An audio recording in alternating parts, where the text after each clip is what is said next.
الحمد لله رب العالمين والصلاة والسلام على رسوله الكريم وعلى آله وصحبه أجمعين. أما بعد فأعوذ بالله السميع العليم من الشيطان الرجيم. بسم الله الرحمن الرحيم. الحمد لله رب العالمين الرحمن الرحيم مالك يوم الدين. إياك نعبد وإياك نستعين. اهدنا الصراط المستقيم صراط الذين أنعمت عليهم غير المغضوب عليهم ولا الضالين. آمین.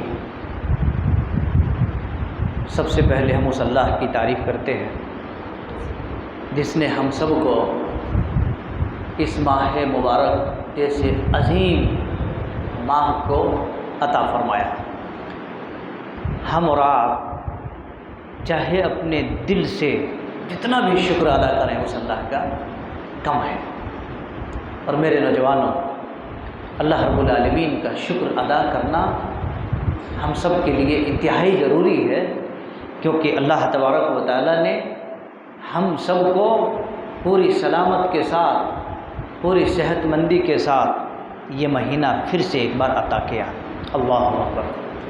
اللہ رب العالمین سے میں دعا کرتا ہوں کہ اللہ تعالیٰ جس طریقے سے ہمارے دوست احباب، بچے، خواتین، بڑے اور باہر سے آئے ہوئے ذمہ داران، مصلیان، متولیان اور سارے احباب آج جس طریقے سے شرکت فرمائے ہیں، میں قوی امید کرتا ہوں کہ اسی طرح انشاءاللہ العزیز رمضان کے آخری تراویح تک انشاءاللہ ایسی ہی ہم سب کو پوری سنگم اور پوری جل تھل کے ساتھ مسجد میں باجماعت نماز کے ساتھ ساتھ تراویح بھی ادا کرنے کی توفیق نصیب عطا فرمائے.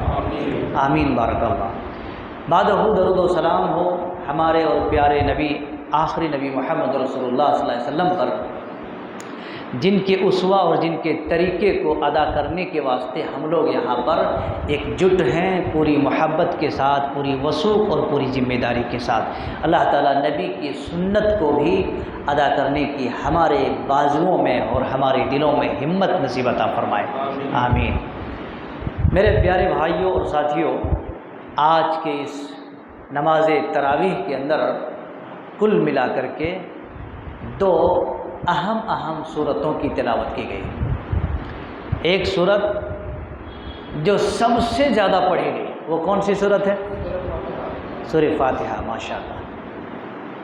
آپ کو پتہ ہے کہ پورے قرآن مجید، دیکھیے کچھ میں سوال بھی کروں گا، سوال کریں گے تو لوگ بیدار رہیں گے، سوال نہیں کریں گے تو بیزار رہیں گے اور بھاگ جائیں گے، ہے کہ نہیں؟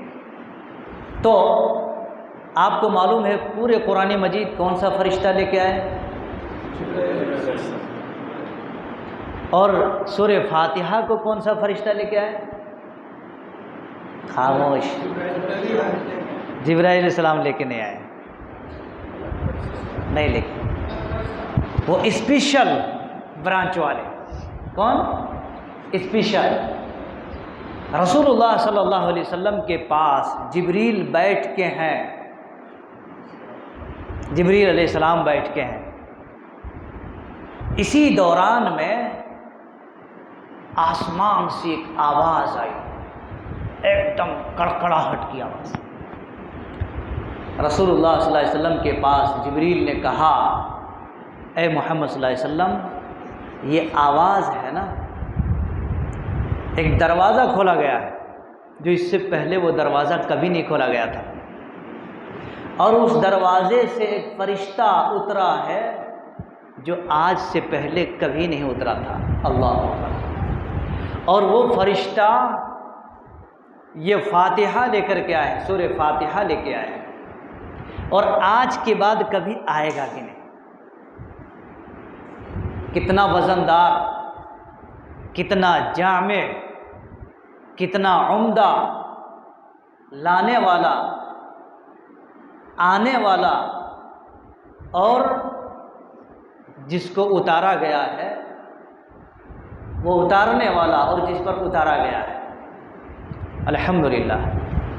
اور آپ کو معلوم ہے قرآن مجید کے اندر جو سب سے زیادہ پڑھنے والی صورت ہے وہ سورہ فاتحہ ہے. اور ہر چھوٹا بڑا سارے بچوں کو، سارے خواتین کو، بڑوں کو، بوڑھوں کو، سب کو یاد سورہ فاتحہ ہے۔ سورہ فاتحہ کے اندر کتنے اسٹاپ ہیں، کتنے اسٹاپیز ہیں، اس میں کتنے آیتیں ہیں؟ 7 ہیں۔ اللہ تبارک و تعالیٰ نے آپ کو کیا کہا پتہ ہے؟ اے نبی، ہم نے آپ کو ایک ایسی صورت عطا کی ہے جس میں 7 آیتیں ہیں اور بار بار دہرانے والی ہیں۔ سورہ بقرہ آج ایک مرتبہ آپ سن لیں گے نا تو بار میں پھر سے حافظ صاحب نہیں دہرائیں گے آپ۔ پورے رمضان ختم ہوئے تک تراویح میں نہیں آتی، دوسری نمازوں میں آ سکتی صورتیں، آیات آ سکتی، لیکن تراویح کے اندر نہیں آ سکتی۔ لیکن ہر نماز میں آنے والی 7 آیتیں۔ اللہ اکبر! کیا کہتے ہیں؟ الحمدللہ رب العالمین الرحمن الرحیم مالک یوم الدین ایاک نعبد و ایاک نستعین اهدنا الصراط المستقیم صراط الذین انعمت علیہم غیر المغضوب علیہم ولا الضالین آمین۔ اللہ، اس سورت کا نام بھی ہے، اس کو سورۃ الصلاۃ بھی کہا گیا ہے، نماز کی سورت کہا گیا ہے اس کو، کیونکہ ہر نماز میں پڑھی جاتی ہے۔ اس سورت کو سورۃ الشفاء بھی کہا گیا ہے۔ آپ الحمدللہ اس سورت کو آپ پڑھیں گے، آپ کو شفا بھی مل جائے گی، دل سے پڑھیں۔ ایک مرتبہ ایک واقعہ بتا دوں، ابھی کچھ 1 سال بھی نہیں ہوا ہے، شیخ توصیف الرحمن حفظہ اللہ، ان کے بچے کو راستے میں چلتے ہوئے بڑا خطرناک ایکسیڈنٹ ہوا اور سر پھٹ گیا تھا۔ وہ کہتے ہیں کوئی امید نہیں تھی، بچے کو زندہ رہنے کی کوئی امید نہیں۔ یہ ریئل واقعہ ہے، اور ڈاکٹر نے بھی کہہ دیا کہ آپ کوئی چانس نہیں۔ اللہ اکبر! وہ کہتے ہیں میں نے یہ سورت کو بچے کے سر کے پاس بیٹھ کر رات بھر پڑھتا گیا۔ الحمدللہ اللہ تبارک و تعالیٰ نے میرے بچے کو شفا دے دیا۔ اس کو سورۃ الشفا کہا جاتا ہے۔ اس لیے میرے بھائیوں، یہ ڈوریاں، یہ تعویذ، یہ رسی، یہ گلے میں، یہ پیروں میں، یہ ہاتھ میں نہیں، آپ الحمدللہ اس کو پڑھو، دل سے پڑھو، اللہ تبارک و تعالیٰ شفا دے گا۔ اس کو سورۃ الشفا کہا گیا، اس کو سورۃ الدعا کہا گیا۔ کیا کہا گیا ہے؟ سورۃ الدعا۔ یہ سورت کو دعا کہا گیا ہے۔ آپ الحمدللہ یہ سورت پڑھ کر کے آپ دعا کریں، اللہ تبارک و تعالیٰ آپ کی دعا قبول فرمائے گا۔ کون کہتا دعا قبول نہیں ہوتی؟ آپ کر کے دیکھیے، پہلے مائل ہو جائیے، پہلے آ جائیے۔ الحمدللہ اس سورت کو اللہ تبارک و تعالی نے مکۃ المکرمہ کے اندر نازل فرمایا۔ کہاں پر؟ مکۃ المکرمہ کے اندر نازل فرمایا۔ اللہ تبارک و تعالی نے اس سورت کے اندر کتنے سارے فوائد ہیں جس کو بیان نہیں کیا جا سکتا۔ صحابہ سے مروی ہیں کئی ساری احادیث، لیکن ان احادیثوں کی طرف جائیں گے تو پھر پورا کام بنے گا نہیں، کیونکہ مختصر بیان کرنا ہے۔ اس کے بعد سورہ بقرہ، آپ کو معلوم ہوگا اللہ تبارک و تعالیٰ نے سورہ بقرہ کے اندر اتنی ساری آیتوں کو نازل فرمایا ہے، تقریباً 286 آیات پر مشتمل ہے۔ یہ 286 آیات ہیں، جی ہاں۔ اور اس سورت کو اللہ تبارک و تعالیٰ نے محمد رسول اللہ صلی اللہ علیہ وسلم پر جیسی آپ مکہ سے مدینہ ہجرت کر کے گئے، فوراً اللہ رب العالمین نے یہ آیت نازل فرما دی مدینہ کے اندر۔ یہ مدنی سورت ہے۔ اس سورت کی ایک خوبی یہ ہے، اللہ کے نبی صلی اللہ علیہ وسلم نے بیان فرمایا، جس گھر میں یہ سورت تلاوت کی جاتی ہے اس گھر سے شیطان پیشاب کر لیتے ہوئے بھاگ جاتے ہیں، نہیں ٹک سکتے وہاں پر۔ میرے بھائیوں، گھروں میں توغرے اور گھروں میں بڑے بڑے فوٹواں، یہ بابا وہ پکچر وہ فلاں، نہیں۔ کیا کرنا ہے آپ کو؟ آپ کو شیطان کا حملہ ہے، شیطانی وسوسے ہیں، شیطان کا کوئی قسم کی پرابلم ہے، آپ یہ سورتیں پڑھیے، یہ سورت کو تلاوت کیجیے، اس کی آیات کی تلاوت کیجیے۔ اللہ کے نبی نے فرمایا جس گھر میں یہ سورت کی تلاوت کی جاتی ہے شیطان اس گھر سے بھاگ نکلتا ہے، نہیں ٹک سکتا وہاں پر۔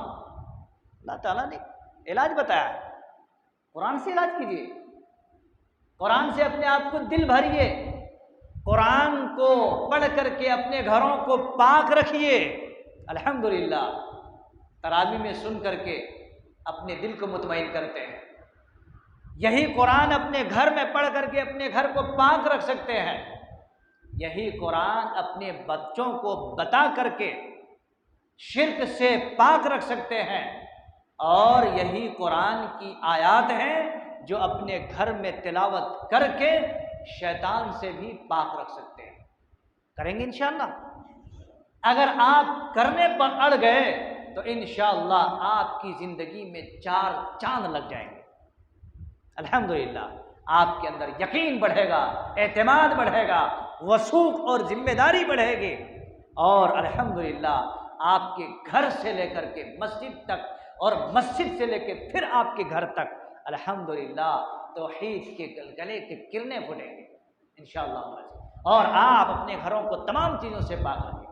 اللہ تبارک و تعالیٰ نے اس صورت میں حضرت موسیٰ علیہ السلام کا تذکرہ کیا، ابھی جو آیتیں پڑھی گئی حضرت ابراہیم علیہ السلام کا تذکرہ کیا گیا، ابھی جو صورت پڑھی گئی ہے اس میں خانہ کعبہ کا تذکرہ کیا گیا، ابھی جو صورت پڑھی گئی ہے اللہ تبارک و تعالیٰ نے یہ پیغام دیا ہے کہ اللہ رب العالمین نے کہا کہ یہ صورت میں ایسے پیغام ہیں جو لوگ کہیں گے اللہ رب العالمین کے پاس کہ اللہ یہی بت ہیں جو ہمیں گمراہ کر دیا تھا، کتنے سارے اللہ کے بندوں کو اللہ کے راستے سے ہٹا کر کے رکھ دیا، دین توحید سے دور کر دیا۔ اس لیے میرے بھائیوں اور میرے ساتھیوں، کل ملا کر کے اگر ہم ایک پوزیشن میں آتے ہیں تو یہی پتہ چلتا ہے کہ اللہ تبارک و تعالیٰ کی کتاب بڑا ہی عمدہ ہے، بڑی بابرکات ہیں، جس مہینے میں نازل کر دیا وہ مہینے برکت والی ہو گئے، جس رات میں آ گئے وہ رات بھی برکت والی ہو گئی، جس نبی پر اللہ رب العالمین نے نازل کر دیا وہ تمام نبیوں سے افضل اور سید الانبیاء بن گیا، اللہ اکبر، اور جس امت پر اللہ رب العالمین نے اس قرآن کو پیش کر دیا وہ تمام کے تمام امتوں میں سب سے بابرکت امت ہے۔ اب کیا چاہتے ہو بتاؤ؟ اب کیا چاہتے ہو جی؟ کسی کو دیکھنے کی ضرورت نہیں، کسی کی طرف جھانکنے کی ضرورت نہیں، بس یہ کتاب اسی کی تلاوت ہوئی، اسی کی تلاوت ہوئی۔ الحمدللہ آپ 30 سیڑھیوں میں سے کتنے؟ 30 سیڑھیوں میں سے 30 اسٹیپس میں سے ایک اسٹیپ آپ الحمدللہ چڑھ گئے، انشاءاللہ کل دوسرا چڑھنا ہے، پھر تیسرا چڑھنا ہے، پھر چوتھا، پانچواں، اس کے بعد اختتام تک انشاءاللہ، اور ہمارا منزل چڑھتے چڑھتے چڑھتے جہاں قرآن ختم ہوگا انشاءاللہ وہاں ہمارا منزل۔ انشاءاللہ ارادے بلند رکھیے، بازوؤں میں طاقت پیدا کیجیے، ایمان میں جوش پیدا کیجیے، عقیدے کے اندر ہوش پیدا کیجیے، اور آپ اور اپنے بچوں کے ساتھ، اپنے بہنوں کے ساتھ اور اپنی ماؤں کے ساتھ، اپنے دوستوں کے ساتھ مسجد ابو عبیدہ بن جراح پلی لائن کے اندر تشریف لائیے، تہہ دل سے مسجد کی طرف سے اور مسجد کے ذمہ داران کی طرف سے اور سارے مصلیان کی طرف سے ویلکم ہے، خوش آمدید ہیں، آئیے۔ سارا انتظام کس کے لیے؟ سارا انتظام کس کے لیے ہے؟ آپ کے لیے اور قوم کے لیے، پبلک کی شفا کے لیے۔ آپ آئیں گے آپ کو ثواب، الحمدللہ یہاں بیٹھیں گے یہ سارے انتظامات کرنے والوں کو ثواب، الحمدللہ یہ چین میں آئیے، اس بندھن میں آئیے اور اس چین کا، اس کڑی کا ایک موتی بنیے۔ انشاءاللہ یہ سلسلہ ہمارا جاری رہے گا، ہماری یہ سب سارے چہل پہل کو دیکھ کر غیر قوم کے لوگ اش اش کرنا چاہیے کہ یہ مسلمان ہیں، یہ مسلمان کی یونیٹی ہے، یہ مسلمان کی یکتا ہے، یہ مسلمان کی اتحاد ہے۔ آئیے اللہ سے دعا کرتے ہیں کہ مولا کریم پاک پروردگار ہمیں اور آپ کو جس جذبے کے ساتھ اور جس ولولے کے ساتھ مسجد میں یہاں پر تشریف لائے ہیں، میری دعا ہے کہ اللہ تعالیٰ اس جذبے کو باقی اور قائم رکھتے میرے مالک رب العالمین۔ ہمارے بھائیوں کو، ہماری بہنوں کو اور ہمارے بچوں کو اللہ تبارک و تعالیٰ پورے رمضان مہینے کی بھرپور الحمدللہ اس کا لابھ اٹھانے اور فائدہ اٹھانے کی توفیق عطا فرما۔ رب العالمین ہم سب کو ایک بنا دے، نیک بنا دے۔ اللہ تبارک و تعالی ہم سب کو پورے ماہ کے تراویحوں سے، اس کے نماز سے اور اس کے تمام چیدہ چیزوں سے فائدہ اٹھانے کی توفیق عطا فرما۔ اللہ تبارک و تعالی ہماری بہنیں بھی دور دراز سے آتی ہیں، اللہ تبارک و تعالی ان لوگوں کی مرادوں کو بھی پوری فرما دے۔ رب العالمین ان لوگوں کے جائز ارادوں کو اللہ رب العالمین ان کے تمناؤں کو رب العالمین پوری فرما دے۔ رب العالمین ہم سب کو رمضان مہینے کی پورے فیوز اور اس کے برکات سے لبالب اپنے دامن کو بھرنے کی توفیق عطا فرما دے۔ رب العالمین ہم سب کو دنیا کے اندر عزت نصیب عطا فرما، اور مرنے کے بعد ہم سب کو جنت الفردوس کے اندر جگہ نصیب عطا فرما۔ رب العالمین ہم سب کے گناہوں کو معاف فرما دے۔ رب العالمین ہم ہاتھ جوڑ کر کے یہ دعا کرتے ہیں کہ اللہ تعالیٰ اس ماہ مبارک اور اس برکت مہینے کے عوض میں ہم سب کے گناہوں کو معاف فرما دے، جنت الفردوس کا مسافر بنا دے، اس کے متوطن بنا دے، اور اللہ رب العالمین اس کے اندر جگہ نصیب عطا فرما دے۔ وأقول قولي هذا واستغفر الله لي ولكم ولسائر المسلمين وآخر دعوانا الحمد لله رب العالمين، والسلام عليكم ورحمة الله وبركاته۔